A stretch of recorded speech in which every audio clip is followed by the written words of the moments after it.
Il est un roc séculaire que Dieu pour mon cœur lassé, comme un abri tutélaire au sein des flots à placer.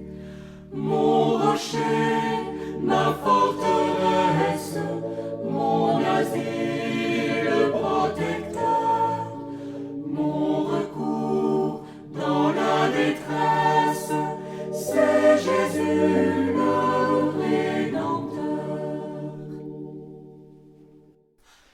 À mes pieds, l'océan gronde, le vent siffle autour de moi. Sur Christ mon rocher je fonde, mon espérance et ma foi. Mon rocher, ma forteresse, mon asile protecteur, mon recours dans la détresse, c'est Jésus le Rédempteur. En vain l'ouragan fait rage, et nulle clarté de nuit, paisible au sein de l'orage, j'attends l'aube après la nuit. Mon rocher, ma forteresse, mon asile protecteur, mon recours dans la détresse, c'est Jésus le Rédempteur. Jouez de l'onde agitée, cet abri l'as-tu trouvé? Viens pauvre âme tourmentée, au rocher qui m'a sauvé. Mon rocher, ma forteresse, mon asile protecteur, mon recours dans la détresse, c'est Jésus le Rédempteur.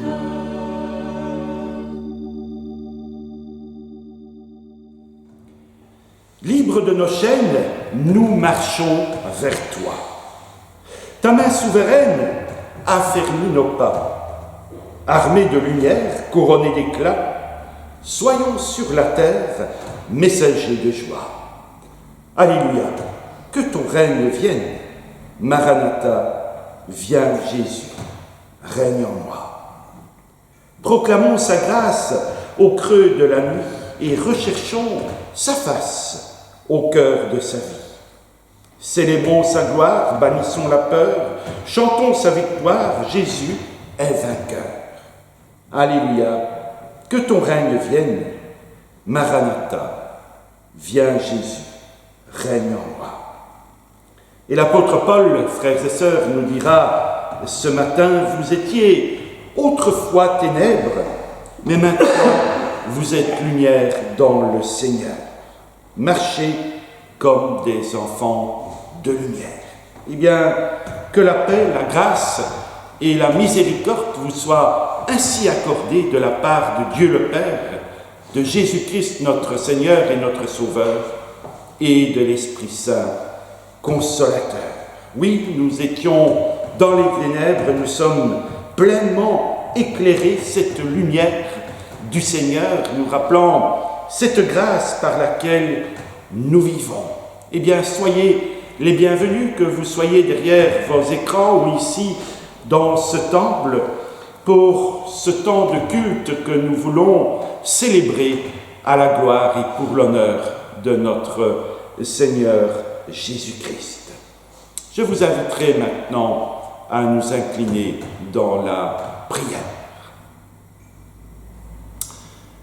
Béni sois-tu, Seigneur, toi qui nous as encore ce matin rassemblés en ton nom. Toi qui te réjouis de nous voir en ce lieu ou dans nos foyers pour ce temps de culte, ce temps de communion intime à travers la louange, à travers l'écoute de ta parole, la méditation, à travers ce que tu nous donnes de partager les uns avec les autres et surtout avec toi.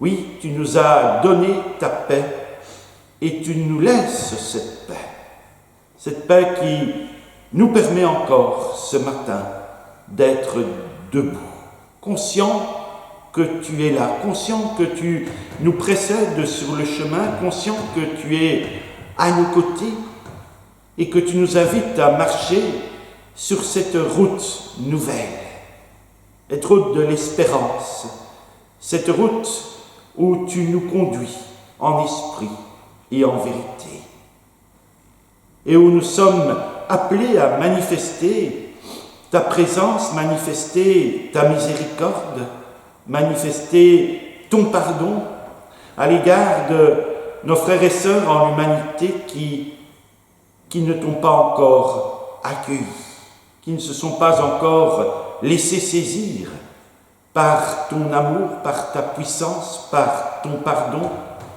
par cette vie nouvelle que tu veux aussi leur octroyer. Seigneur, veille sur notre être tout entier et que tu puisses aussi bénir, assister ceux qui ont besoin de toi dans des moments bien particuliers, bien difficiles. Nous pensons aux souffrants, nous pensons aux isolés, nous pensons à ceux qui sont de plus en plus dépressifs aussi, faute de contacts sociaux. Qu'encore ta parole nous inspire et que ta parole nous conduise, Seigneur, dans nos pensées, dans nos paroles, dans nos actes, comme toi tu le veux. Oui, utilise-nous, Seigneur, à bon escient, et cela pour ta gloire. Nous t'avons ainsi prié dans le nom béni de notre Seigneur Jésus-Christ. Amen. Amen. Eh bien, frères et sœurs, sans plus attendre, entrons dans notre moment d'adoration et de louange. Libre de nos chaînes, nous marchons vers toi. Ta main souveraine a fermé nos pas, armés de lumière, couronnés d'éclat. Soyons sur la terre, messagers de joie.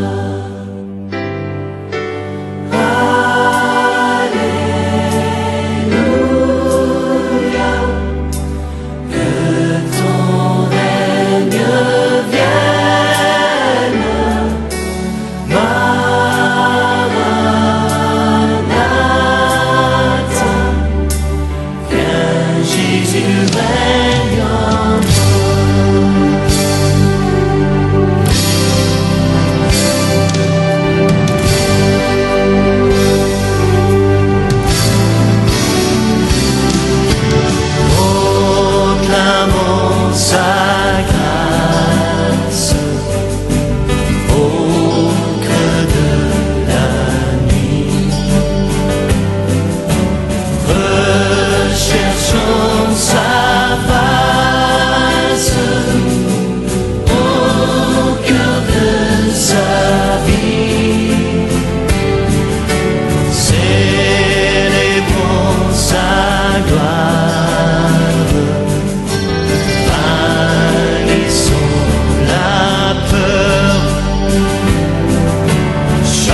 bien, frères et sœurs, nous allons ce matin ouvrir, bien entendu, la parole de Dieu, principalement dans l'Évangile selon Jean, au chapitre 21. Je vous invite donc à suivre ce texte, ou simplement l'entendre ou le lire avec moi dans l'Évangile selon Jean, chapitre 21, et nous lirons quelques versets à partir du verset 15.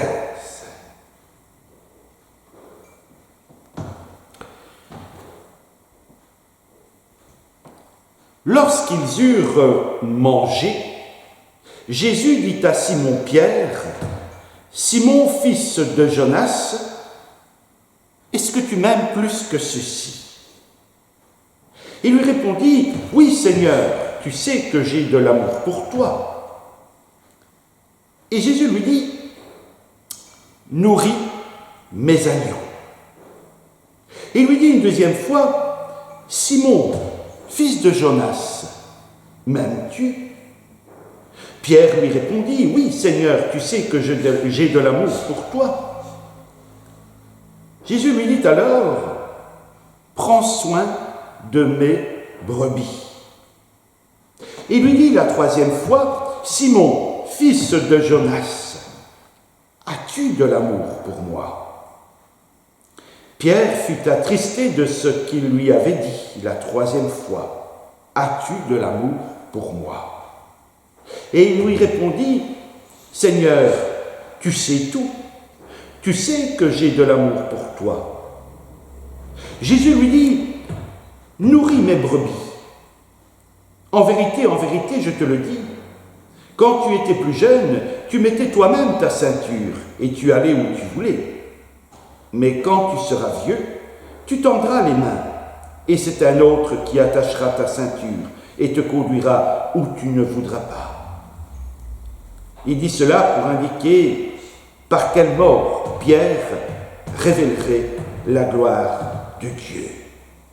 Puis il lui dit, « Suis-moi. » Pierre se retourna et vit venir derrière eux le disciple que Jésus aimait, celui qui, pendant le souper, s'était penché vers Jésus et avait dit, « Seigneur, qui est celui qui va te trahir ?»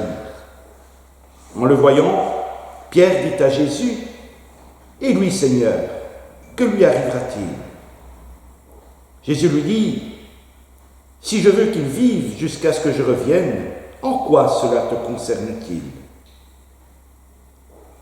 Toi, suis-moi. » Et nous arrêterons là la lecture de la parole de Dieu pour, ce temps de culte de ce matin. Comme je le disais déjà dimanche dernier, nous sommes toujours dans ce temps de Pâques, dans ce temps festif où nous sommes invités à rencontrer, à méditer des textes sur lesquels, en temps ordinaire, nous ne nous arrêtons pas si régulièrement. Petit rappel, il y a quelques semaines, une quinzaine de jours, Pierre reniait Jésus. Pierre, décrit comme le fougueux, en tout cas, un des disciples de la première heure. Mais on pourrait dire aussi fougueux mais croyant, et qui proclamera devant Jésus « Tu as les paroles qui donnent la vie ». Ou encore « Toi, tu es le Messie, l'envoyé de Dieu ». On pourrait le présenter d'une autre façon en disant « Pierre, le témoin », qui a vu les miracles, qui a vu les malades guéris, les pains multipliés, qui a lui-même, marché, souvenez-vous aussi, sur l'eau, à la rencontre de Jésus. Et puis cet accident de parcours, appelons-le ainsi. Pierre qui par 3 fois renie Jésus.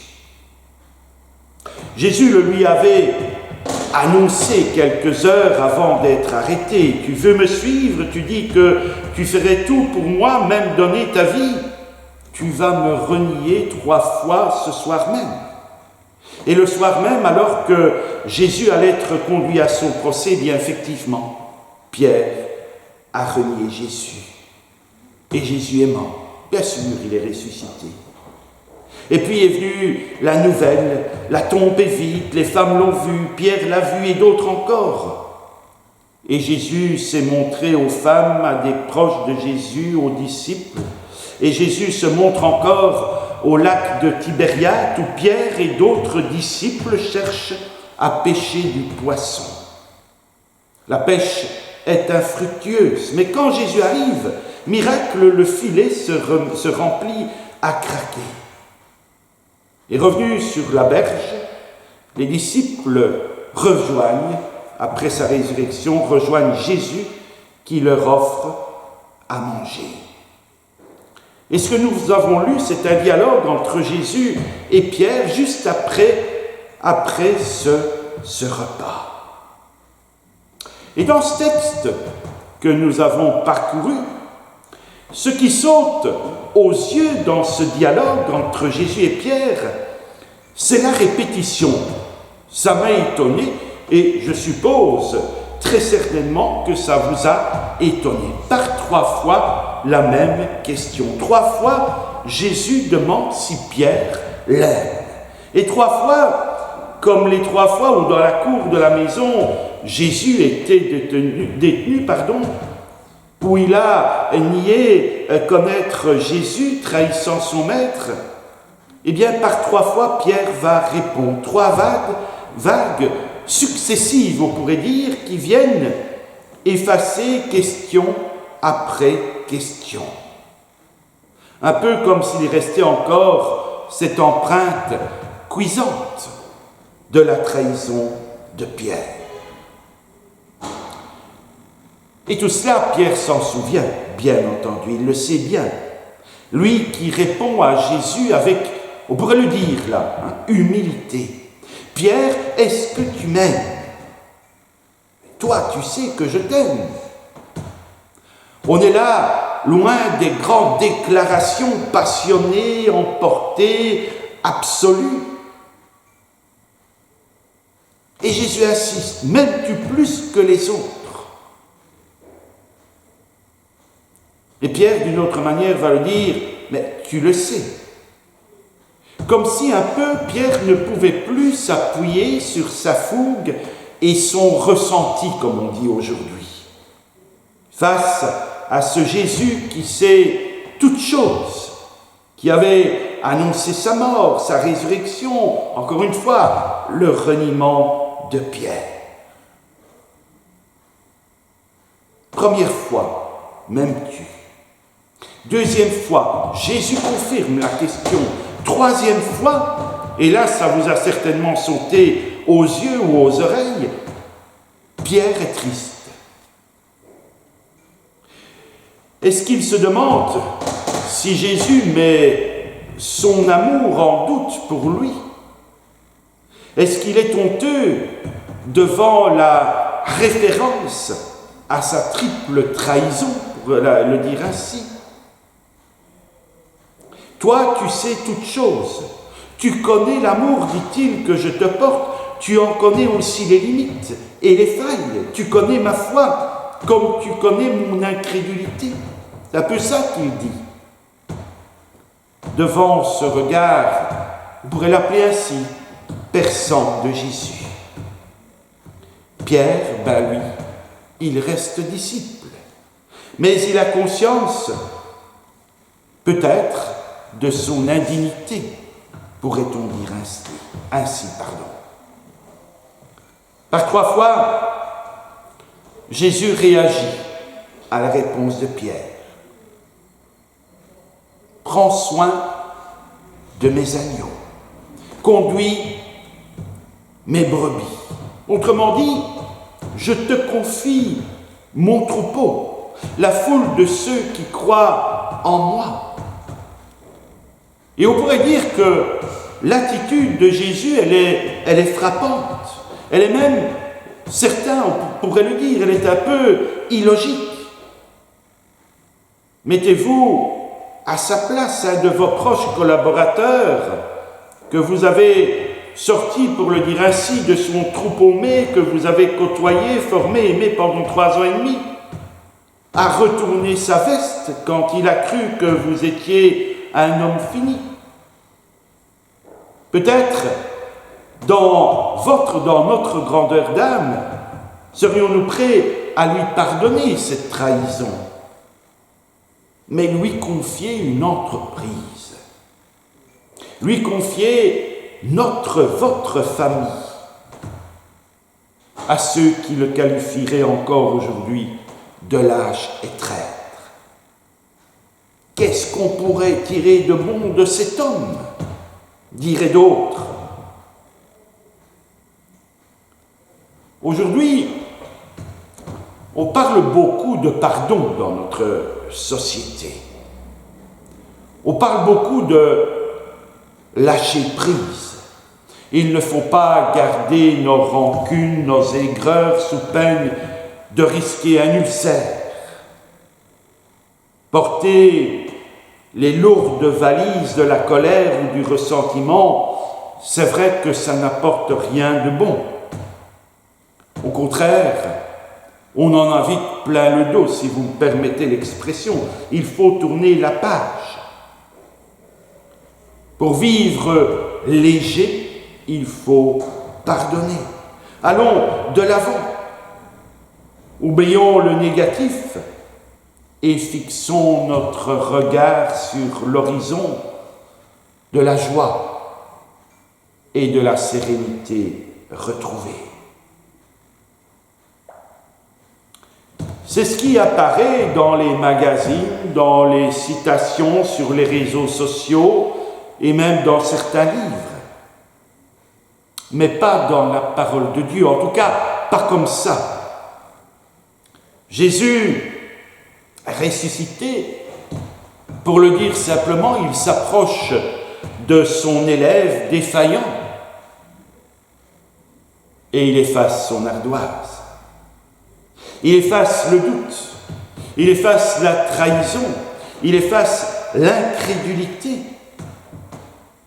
en lui confiant ses brebis. Cependant, Jésus ne se contente pas d'équilibrer les comptes, pour le dire ainsi, et de faire table rase. Il reconstruit quelque chose. Il appelle à nouveau Pierre à le suivre. On pourrait dire, on prend le même et on recommence. Et en plus, il lui confie bien au-delà de ce que Pierre avait à gérer jusqu'à présent. Prendre soin de la foule des croyants. Prendre soin de la famille.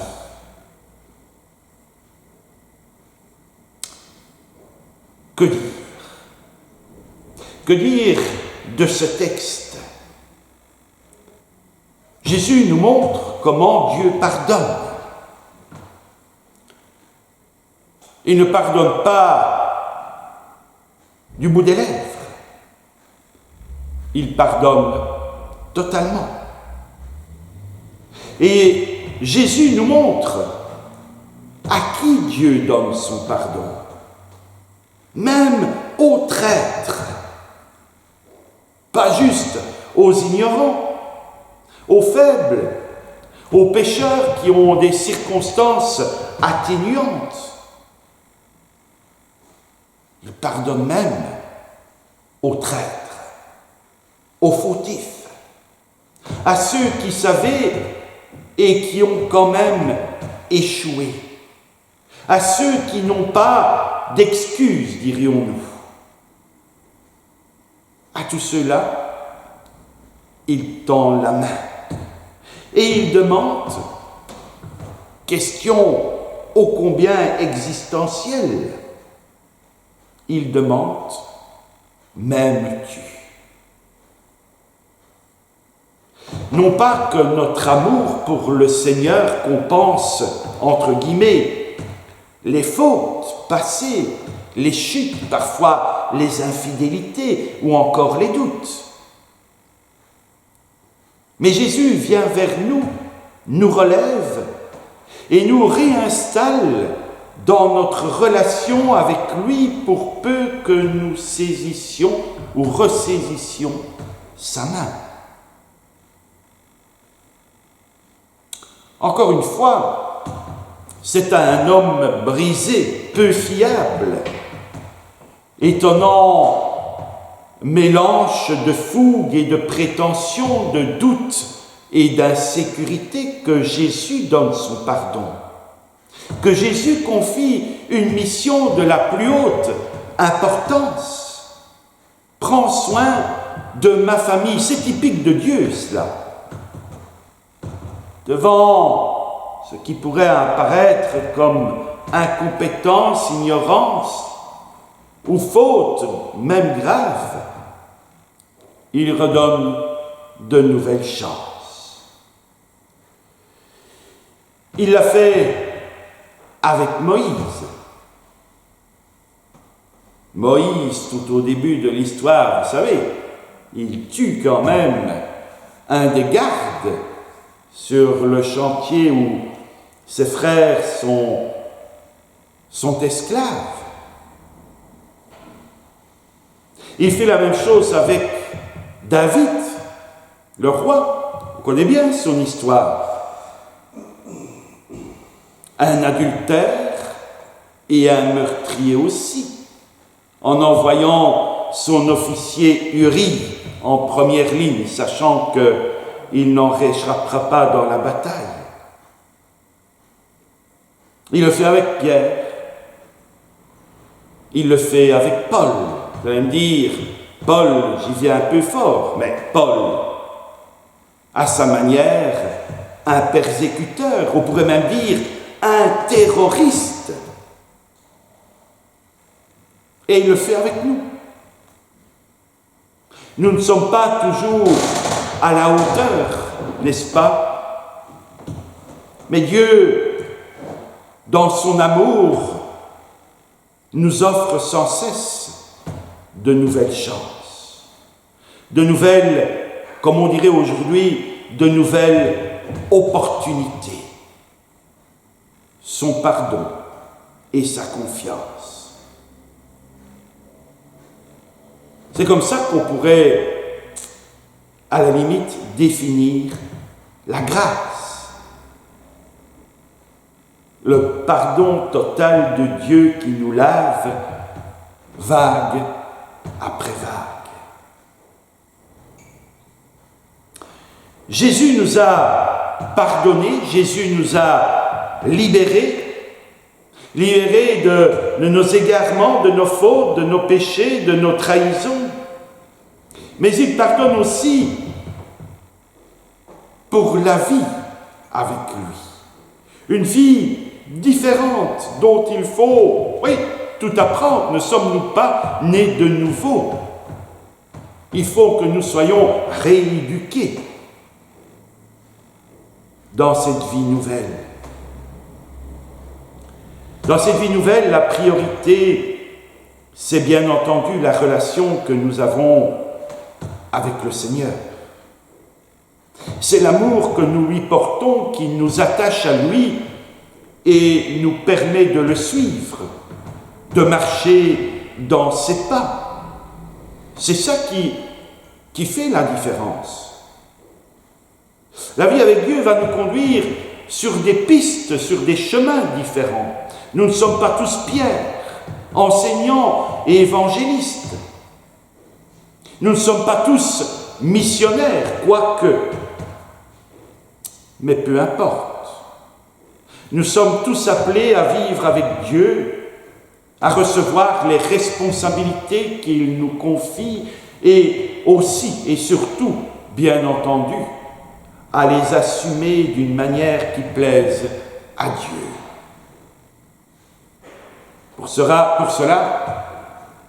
les paroles spécifiques que Jésus adresse à Pierre nous donne deux principes que nous pouvons nous approprier pour aujourd'hui.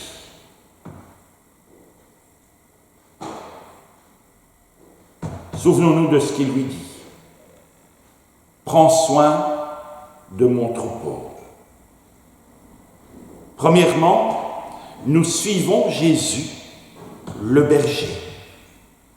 Quelles que soient les responsabilités que Dieu nous confie, quels que soient les chemins où il nous conduit, c'est lui le maître, c'est lui le chef.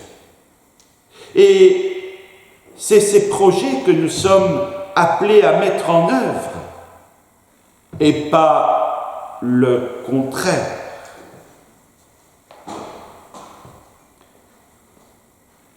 J'ai lu une fois cette réflexion qui fait quelque part mouche.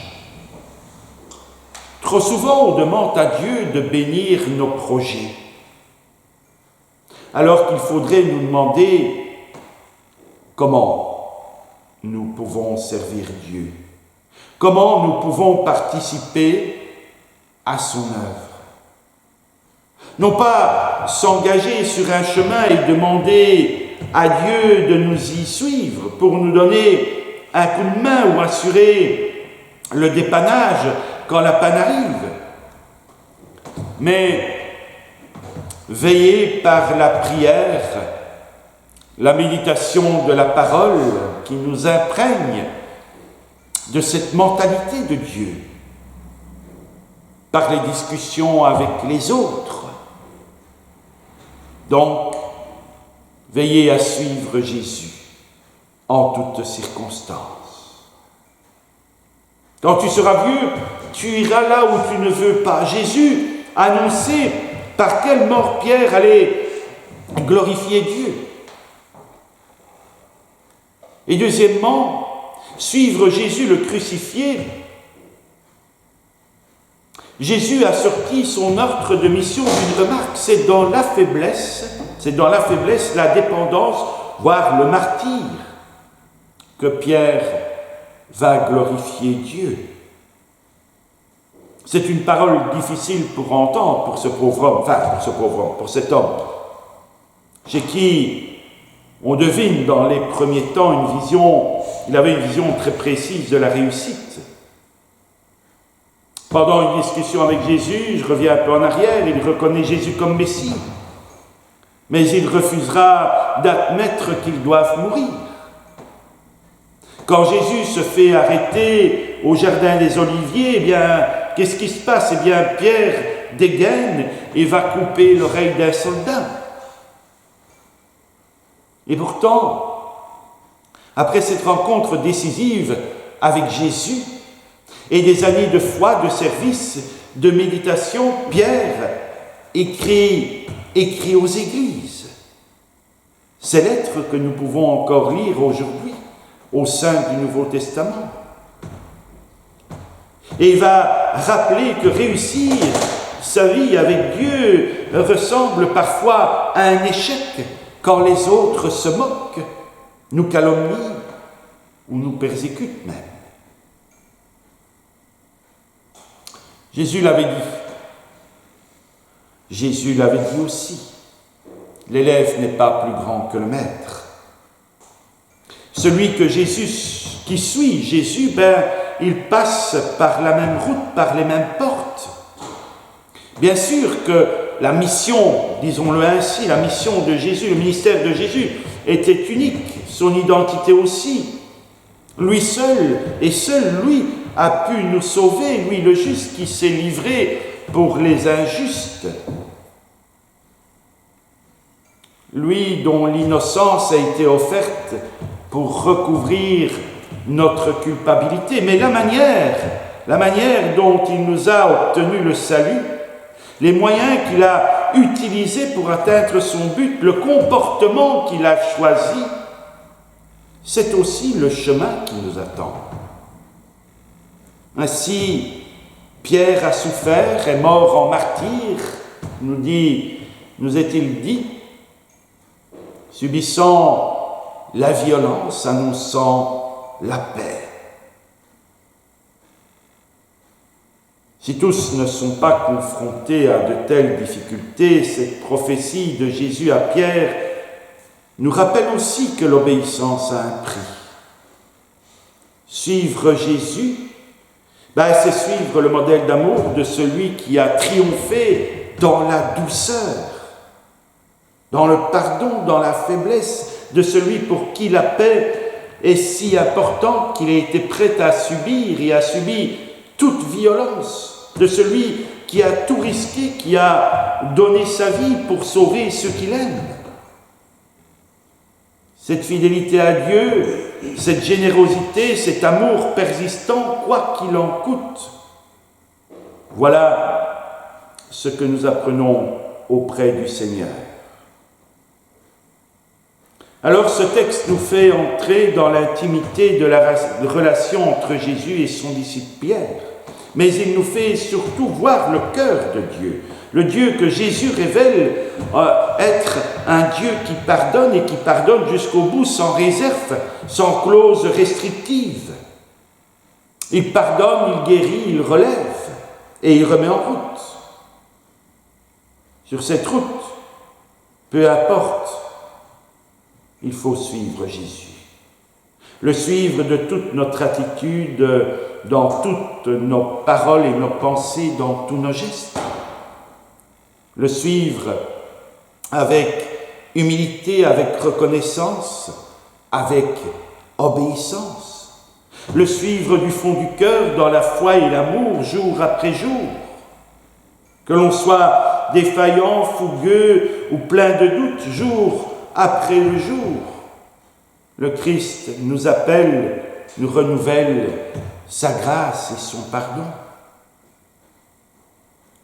Là, nous apprendrons à lui ressembler.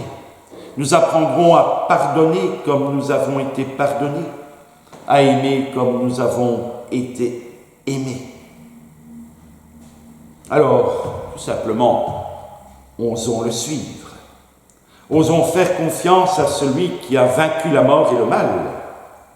Osons faire confiance au ressuscité, débordant de puissance et d'amour, qui est là, au milieu de nous, et qui nous souffle encore aujourd'hui sa paix. Amen.